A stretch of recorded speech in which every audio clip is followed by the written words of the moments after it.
Pemirsa, seluruh tahanan Polres Ogan Ilir mendapat siraman rohani dalam Giat bin Rohtal sebagai bekal saat kembali ke masyarakat. Itu saling menasehati dalam Itu saling ajak mengajak kebaikan dan ketakwaan.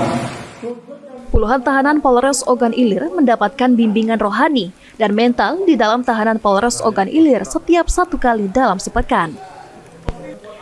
Kegiatan bin Rohtal yang dipimpin Ustadz sengaja didatangkan Polres Ogan Ilir dalam setiap pekannya untuk meningkatkan ketakwaan kepada Allah Subhanahu wa Ta'ala serta menjadi bekal bagi para tahanan Polres Ogan Ilir saat nantinya kembali ke tengah masyarakat.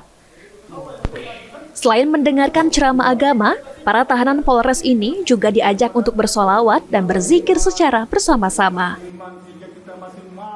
Dari Satlantas Polres Ogan Ilir hari ini melaksanakan kegiatan bin Rohtal terhadap tahanan yang bertujuan pembinaan agar kedepannya para tahanan akan lebih baik lagi kembali ke masyarakat.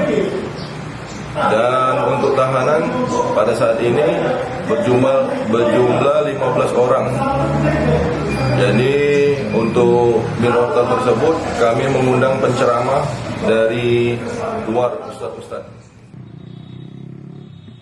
Ahmad Romawi, PAL TV.